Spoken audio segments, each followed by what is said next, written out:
Question 1. From a practical standpoint, Mr. Alvarez is supervising an abatement project involving the removal of asbestos-containing pipe insulation in an active hospital HVACR system. Due to space limitations, full containment is not feasible. The area is occupied and patients are present in adjacent rooms. He considers using glove bag procedures as an alternative.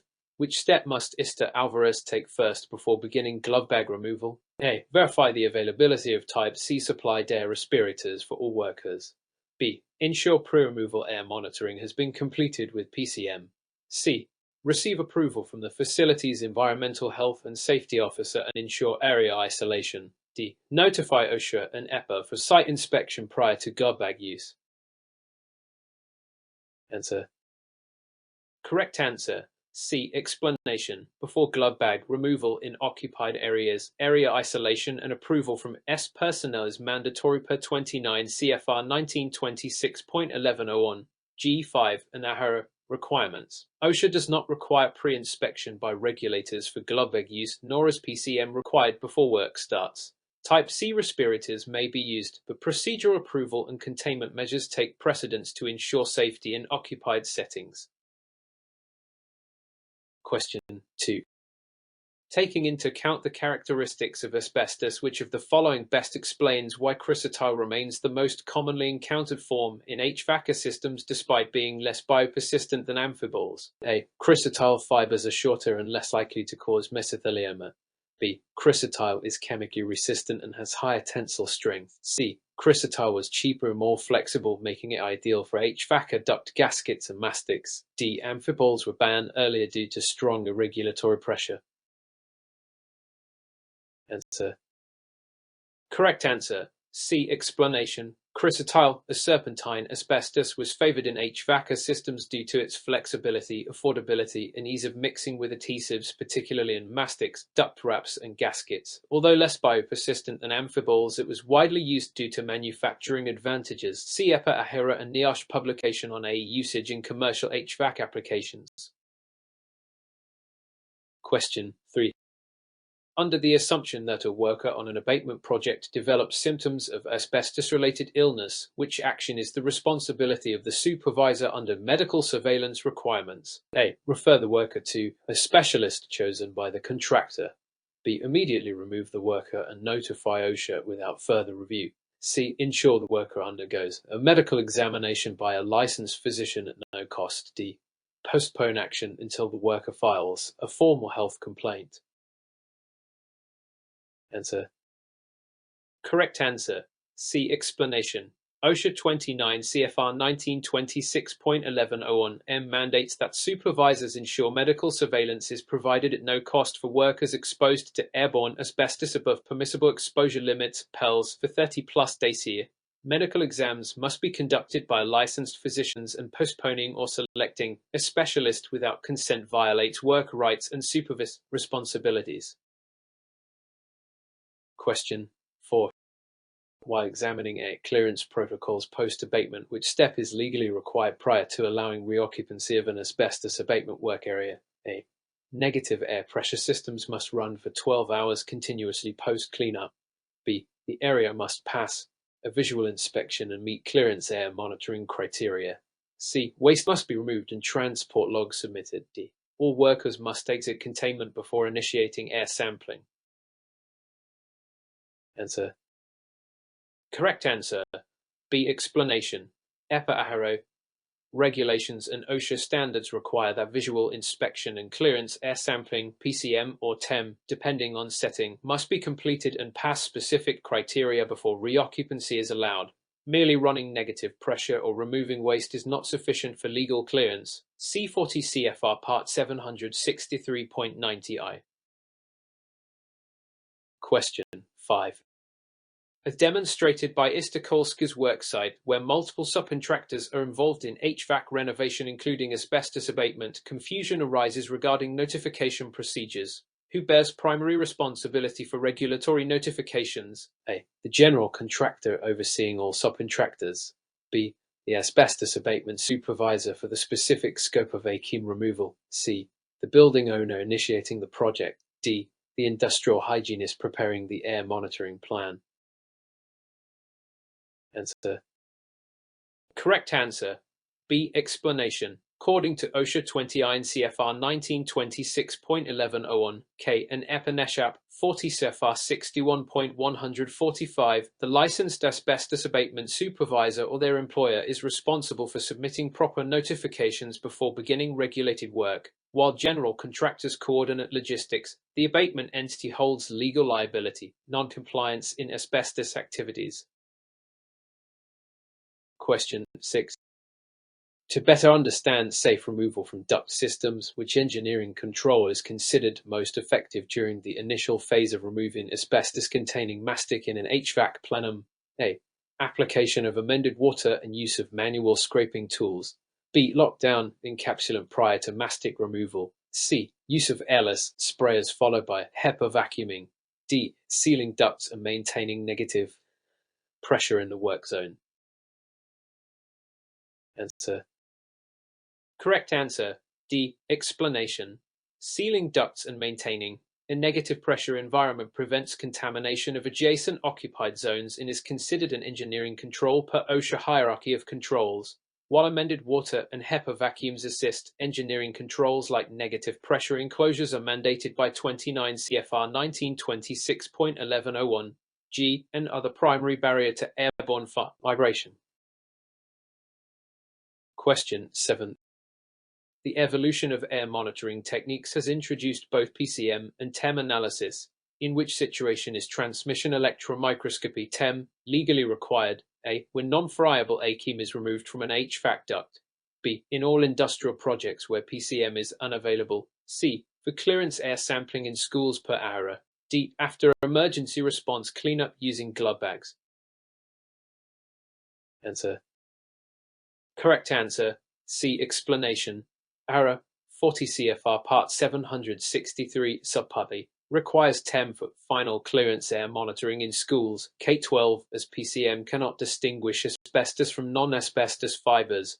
Other settings may use PCM unless stricter local rules apply. TEM's enhanced resolution ensures better detection in sensitive environments like educational institutions. Question 8.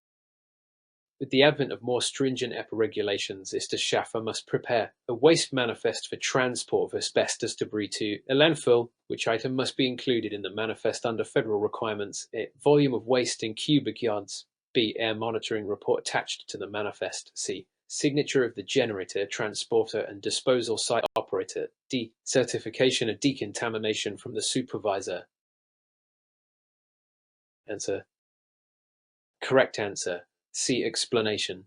APA 40 CFR 61.150 mandates that asbestos waste manifests include the signatures of all responsible parties, generator, abatement contractor, transporter, and disposal facility, ensuring chain of custody and compliance. Volume or decon certificates are not mandatory components. This prevents illegal dumping and improper handling. Question 9. The underlying principle of OSHA's decontamination requirements for asbestos abatement workers is based on minimizing secondary exposure, which sequence represents the correct decon unit structure. A. Equipment room. Shower. Clean room. B. Shower. Clean room. Equipment room. C. Clean room. Shower. Equipment room. D. Equipment room. Clean room. Shower. Answer. Correct answer A. Explanation. Per 29 CFR 1926.1101 J. 1 and 2 E-contamination units must be structured as equipment room. Shower. Clean room to ensure contaminants are not tracked out. Workers remove outer PPE in the equipment room. Shower to remove fibers and access the clean room to don street clothes. Misordering increases cross-contamination risk. Question 10. Among the various responsibilities of an HVACR asbestos supervisor, which action is most appropriate when a worker repeatedly fails to follow proper wet removal methods even after verbal warnings? A. Immediately dismiss the worker from the site and file an OSHA report. B. Stop work, document the violation, retrain the worker, and implement disciplinary procedures. C. Isolate the worker in a separate work zone to prevent further violations. D. Allow the worker to continue with enhanced TPE monitoring. Answer. Correct answer. B. Explanation. Supervisors are legally required under OSHA 1926.1101(L) to enforce proper work practices and initiate corrective action when workers deviate from safety protocols. This includes documentation, retraining, and formal discipline. Dismissal is not the first step unless the violation is egregious. Isolation or allowing continued unsafe work violates site safety plans. Question 11. When analyzing air movement in an active HVACR system where ACUM is known to be present in internal duct lining, Mr. Callahan decides to isolate the ductwork for removal. What is the primary reason for using negative pressure inside the enclosure during the abatement process? A. To ensure that fibers are trapped inside HEPA-filtered enclosures during duct removal. B. To reduce the required number of air monitoring samples. C. To maintain positive airflow toward adjacent clean rooms. D. To accelerate the drying of mastic used during encapsulation. Answer. Correct answer A. Explanation. Negative pressure enclosures are critical for containment in HVAC asbestos abatement. They ensure any fibers released are directed into HEPA filtration, preventing contamination beyond the work zone. OSHA 29 CFR 1926.1101 G5 and NESHAP guidelines both stress this containment strategy. Positive pressure would risk fiber escape. Sampling frequency is not affected by pressure settings. Question 12. To illustrate this point, Devon is supervising removal of AM wrap from hot water pipes in a large hotel retrofit. During the final visual inspection, small residual pieces of insulation are seen behind a pipe bracket. What is the most appropriate action? A. Proceed with air sampling since the debris is below regulatory threshold. B. Remove the bracket to access and clean the residual ACUM. C. Cover the remaining ACUM with duct tape and mark the area. D. Note the location and submit a request for exemption under AHRA. Answer. Correct answer. B. Explanation. AHRA and NESHAP require that all AM be removed and the area pass a visual inspection prior to clearance sampling. Residual debris, even if small, invalidates clearance. Removing obstructions like brackets is necessary for full decontamination. C40 CFR 763.90I and OSHA 29 CFR 1926.1101 G9 for requirements. Question 13. With respect to emergency response planning, what is the most critical action an HVACR asbestos supervisor must take when a negative pressure system fails during a friable AM removal? A. Continue abatement while activating an additional HEPA unit. B. Immediately stop work and initiate the site's emergency containment protocol. C. Notify the building owner and EPA before resuming. D. Assign second supervisor to direct air monitoring while work continues. Answer. Correct answer.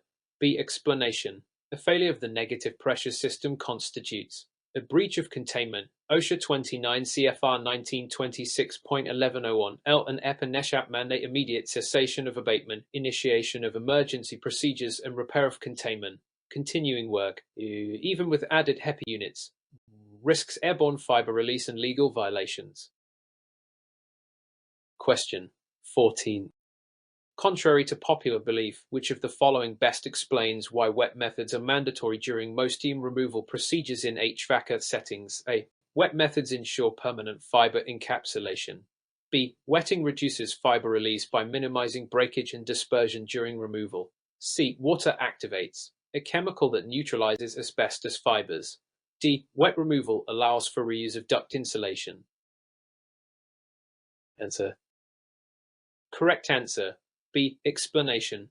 Wet methods are required by OSHA 29 CFR 1926.1101 G3I because they reduce airborne fiber release by keeping material damp and suppressing dust. Water does not neutralize asbestos chemically, nor is reuse of removed AM permitted. Wetting is the primary physical control during mechanical AM disturbance. Question 15. Through careful analysis of waste handling procedures, Singh identifies that improperly labeled waste bags are being staged outside the containment zone. What is the immediate regulatory concern with this practice? A. It violates state noise level compliance. B. It could compromise waste tracking and disposal chain of custody. C. It interferes with EPA air monitoring regulations. D. It could delay the final air clearance testing process. Answer. Correct answer. B. Explanation. Improper labeling and staging of waste bags violates EPA NESHAP 40 CFR 61.150 and can break the chain of custody for waste disposal, leading to potential fines and contamination risk. Proper labeling is essential for transporter identification, landfill acceptance, and compliance with DOT regulations. Air clearance and noise levels are unrelated. Question 16. The question remains whether air sampling during HVAC duct abatement should be conducted before, during, or after removal. Which of the following is the most accurate approach under federal law? A. Only after abatement to satisfy clearance criteria. B. During and after abatement with baseline monitoring waived. C. Before and after to establish background and clearance levels. D. Only before to document baseline exposure for comparison. Answer. Correct answer. C. Explanation. Air monitoring per OSHA 29 CFR 1926.1101 F and AHERA protocols includes pre-abatement, baseline, and post-abatement clearance sampling. Pre-abatement establishes the ambient fiber level, while post-abatement ensures fiber concentrations are below the permissible levels, e.g. 0.1 ACE ECM or appropriate TEM. Sampling only before violates standard practices. Question 17. From a historical standpoint, why were asbestos-containing gaskets and sealants favored in HVACR systems through the 1970s? A. They allowed for airtight seals under high vibration and temperature without degradation. B. They were cheaper than modern elastomeric gaskets. C. Their composition was less toxic than modern sealants. D. They were mandated by EPA for all large HVACR installations. Answer. Correct answer A. Explanation. Asbestos was valued for its heat resistance, chemical stability, and mechanical strength, making it ideal for HVACR gaskets that experienced vibration, thermal cycling, and pressure variation. EPA never mandated asbestos use. It was an industry preference based on performance until bans and health data emerged. See NIOSH and EPA historical use reports. Question 18.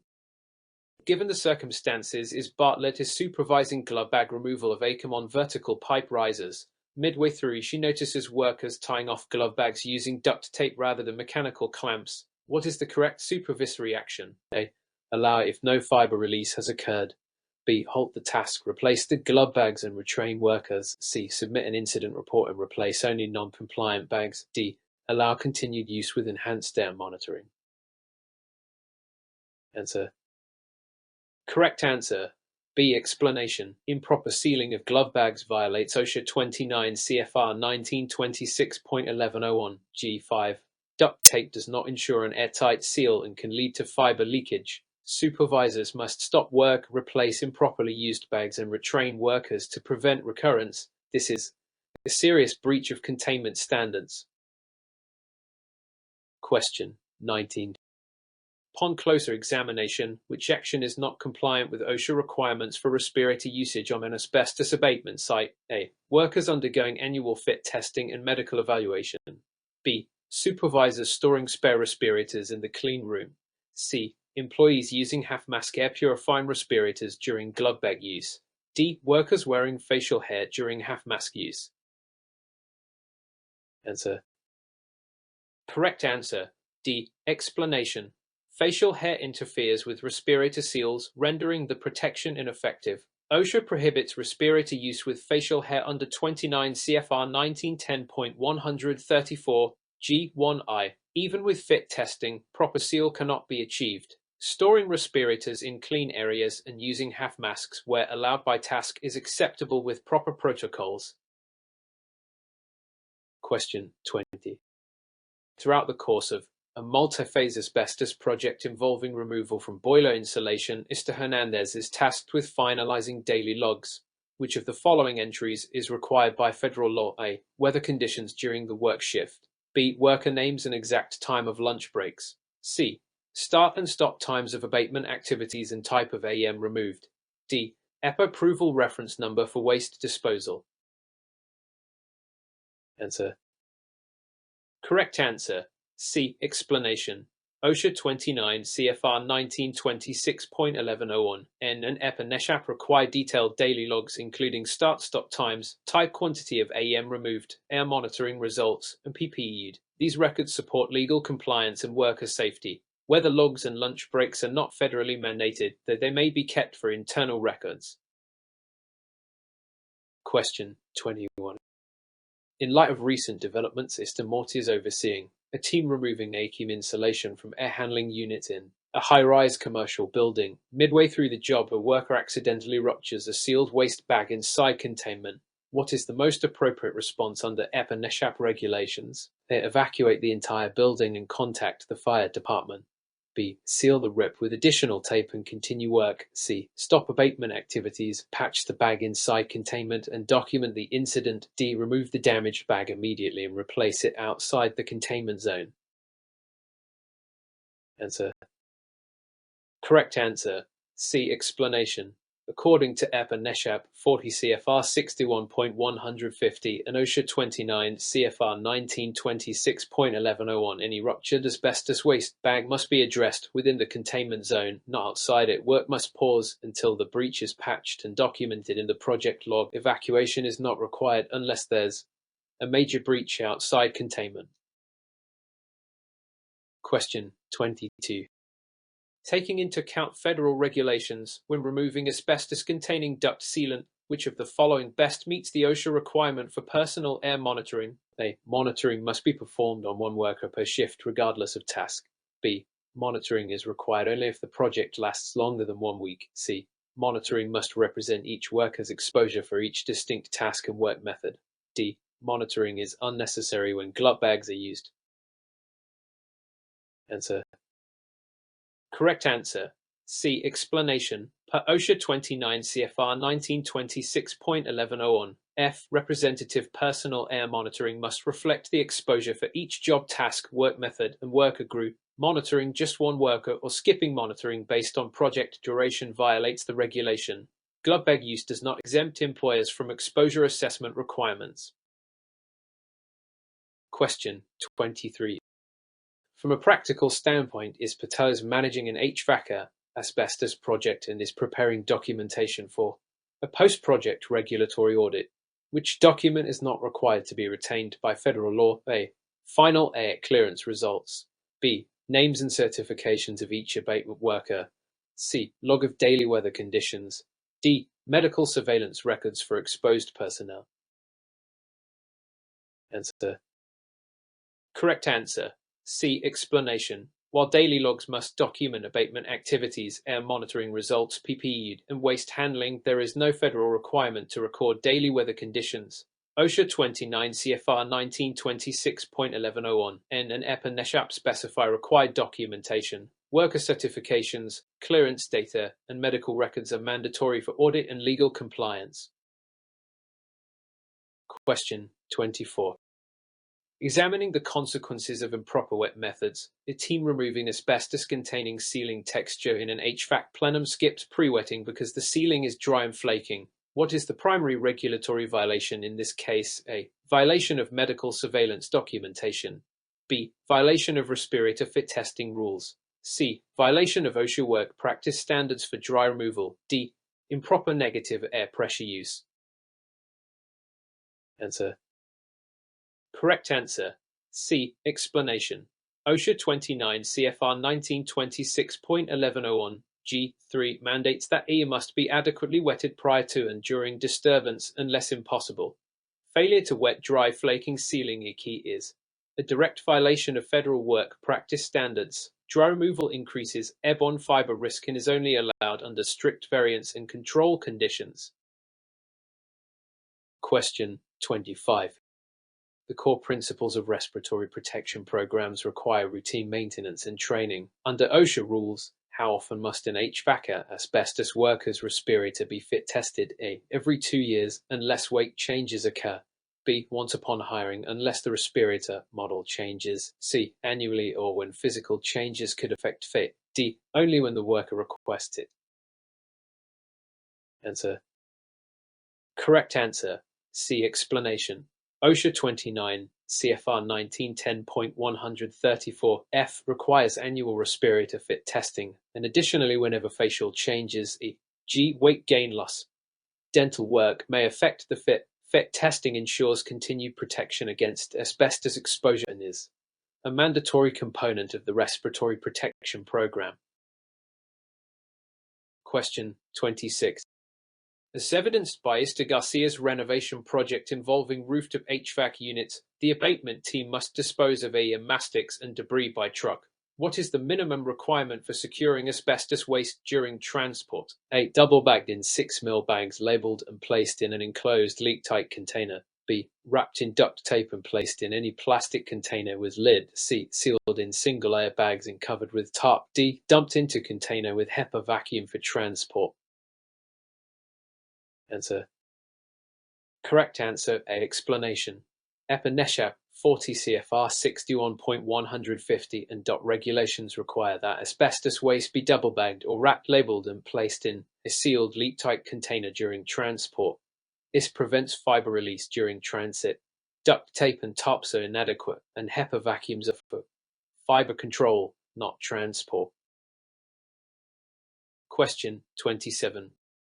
In comparison with friable AAM, what is a key regulatory distinction in removal procedures for non-friable asbestos-containing materials, such as resilient floor tiles in an HVAC mechanical room? A. Non-friable AM must always be removed under full containment. B. Non-friable materials are exempt from air monitoring requirements. C. Wet methods and PPE are still required, but less stringent enclosure may apply. D. Non-friable ICM can be removed using dry mechanical methods.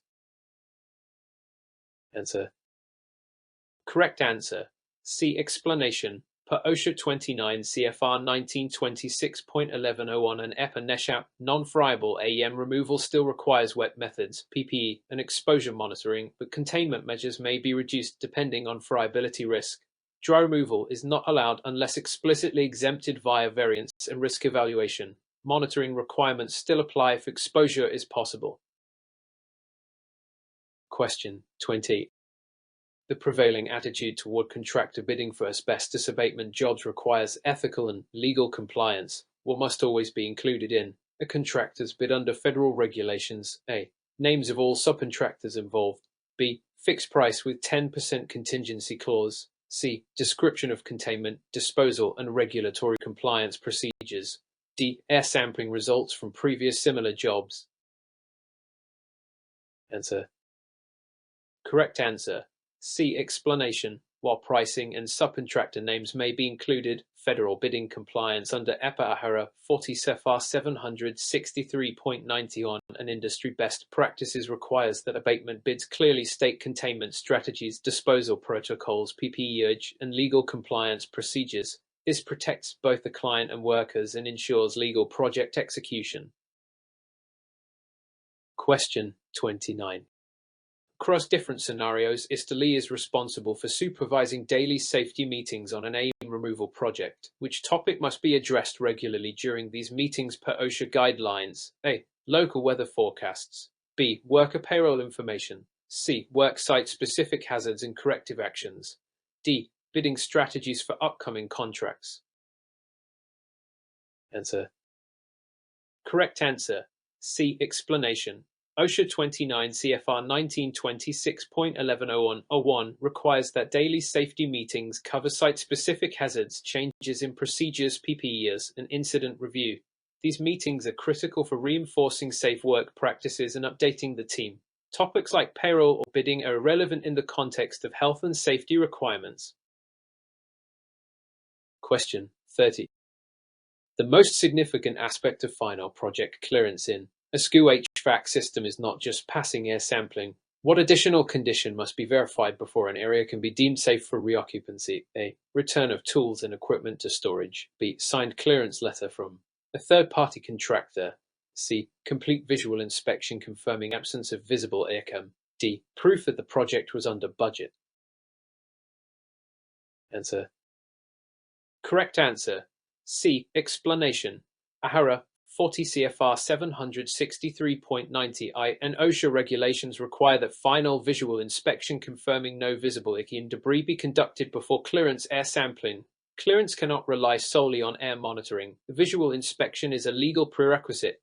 Budget compliance and equipment storage are operational, not safety-related concerns.